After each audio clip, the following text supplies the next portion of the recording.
ពីបាក់ឡើងគីឡូខ្លាំងសាក់អាហារ6ប្រភេទនេះធានាឡើងគីឡូ 100% សួស្តីបងប្អូនទាំងអស់គ្នាបងប្អូនកំពុងតែពិបាកឡើងគីឡូខ្លាំងមែនទេញ៉ាំប៉ុន្មានក៏មិនឡើងសាច់នៅតែស្គមកុំបារម្ភតាមដានវីដេអូនេះទាំងអស់គ្នាបងប្អូននឹងទទួលបានដំណោះស្រាយបន្ទាប់ពីបានស្វែងយល់ពីលំហាត់ឡើងគីឡូនៅក្នុងវីដេអូមុននៅក្នុងវីដេអូនេះខ្ញុំនឹងចែករំលែកពីក្រុមអាហារសំខាន់ដែលជួយអ្នកឲ្យឆាប់ឡើងគីឡូឡើងសាច់ស្អាតប្រកបដោយសុខភាពហេតុអ្វីបានជាពិបាកឡើងគីឡូមុននឹងនិយាយពីអាហារយើងត្រូវស្វែងយល់បន្តិចហេតុអ្វីបានជាមនុស្សមួយចំនួនពិបាកឡើងគីឡូភាគច្រើនបណ្ដាលមកពីកត្តាមួយចំនួនដូចជា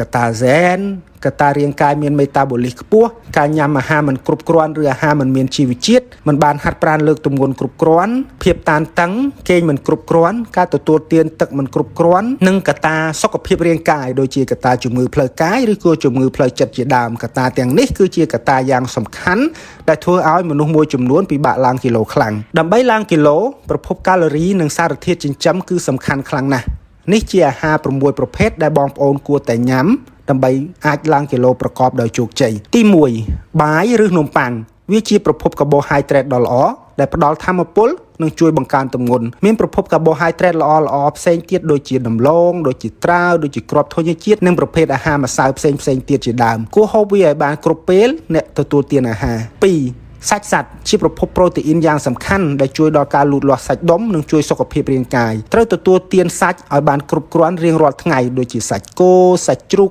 សាច់មាន់សាច់ត្រីគ្រឿងសមុទ្រជាដើមហូបសាច់មានជាប់ខ្លាញ់ខ្លះក៏បានព្រោះវានឹងផ្ដល់ថាមពលកាន់តែច្រើនជួយដល់ការឡើងគីឡូកាន់តែប្រសើរទី3ផ្លែឈើនិងផ្លែបឺរផ្លែឈើភាគច្រើនមានផ្ទុកកាបូហៃដ្រេតនិងវីតាមីនជាច្រើនមុខល្អសម្រាប់សុខភាពដូចជាផ្លែចេកផ្លែស្វាយផ្លែមៀនទុរេនឬក៏ប៉ោមជាដើមចំណែកផ្លែបឺរគឺពិសេសខ្លាំងវាសម្បូរជាតិខ្លាញ់ល្អដែលជួយឡើងគីឡូបានល្អអាចញ៉ាំវាជាអាហារសម្រន់ឬក្រឡុកជាមួយទឹកដោះគោជាដើមហូបបឺរក្រឡុកជាមួយទឹកដោះគោនិងពងមាន់នៅពេលល្ងាចជួយឆាប់ឡើងគីឡូបានល្អទី4គ្រាប់ធញ្ញជាតិឬបឺរគ្រាប់ធញ្ញជាតិពពួកគ្រាប់ធញ្ញជាតិនិងប្រភេទផលិតផលបឺរឆ្នៃចេញពីគ្រាប់ធញ្ញជាតិដូចជាគ្រាប់សណ្តែកដីស្វាយចន្ទីគ្រាប់អាល់ម៉ង់ជាដើមពួកវាសម្បូរខ្លាញ់ល្អសម្បូរប្រូតេអ៊ីននិងកាល់ស្យូមខ្ពស់ជួយដល់ការឡើងគីឡូលូតលាស់ឆ្អឹងផងដែរអាចញ៉ាំជាអាហារសម្រន់លាយជាមួយយ៉ាអ៊ូឬហូបជាមួយនំប៉័ងក៏បានទី5ផលិតផលទឹកដោះគោទឹកដោះគោយ៉ាអ៊ូឈីស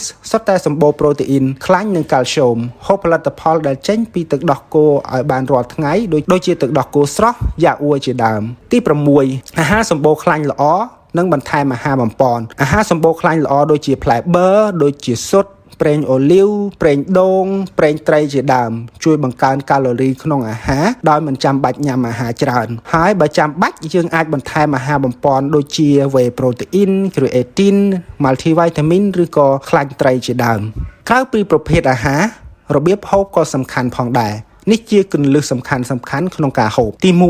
ញ៉ាំឲ្យបានញឹកញាប់និងច្រើនដងក្នុងមួយថ្ងៃជំនួសឲ្យយើងញ៉ាំអាហារធំ3ពេលយើងអាចប្ដូរមកញ៉ាំអាហារធំ4ពេលមានអាហារពេលព្រឹកអាហារថ្ងៃត្រង់អាហារពេលល្ងាចនិងអាហារពេលយប់ហើយនឹងអាចបន្ថែមអាហារសម្រន់2ទៅ3ដងទៀតនេះជួយឲ្យរាងកាយស្រូបយកសារធាតុចិញ្ចឹមបានល្អនិងទទួលបានកាឡូរីគ្រប់គ្រាន់សម្រាប់តម្រូវការរាងកាយទី2បង្កើនបរិមាណកាឡូរីព្យាយាមបន្ថែមអាហារដែលមានកាឡូរីខ្ពស់ដូចជាដាក់ប្រេងអូលីវបន្តិចបន្ថែមលើអាហារដាក់បឺរគ្រាប់ធញ្ញជាតិទឹកដោះគោជូរឬក៏ឈីសឬក៏ស៊ុតទាំងផ្នែកសនិងផ្នែកក្រហមជាដើម3ផឹកទឹកដោះគោក្រឡុកជាមួយផ្លែឈើអាចក្រឡុកចេកផ្លែបឺរទឹកដោះគោគ្រាប់ធញ្ញជាតិឬបឺរគ្រាប់ធញ្ញជាតិចូលគ្នាងាយស្រួលផឹកនិងផ្ដល់កាឡូរីខ្ពស់ហូបបានកាន់តែច្រើនគឺកាន់តែល្អទី4គេងទទួលទានទឹកឲ្យបានគ្រប់គ្រាន់និងហាត់ប្រាណលើកទម្ងន់ការគេងនិងទទួលទានទឹកបានគ្រប់គ្រាន់ជួយឲ្យរាងកាយជួសជុលនិងលូតលាស់បានល្អចំណែកការហាត់ប្រាណលើកទម្ងន់ជួយឲ្យសាច់ដុំលូតលាស់បានល្អ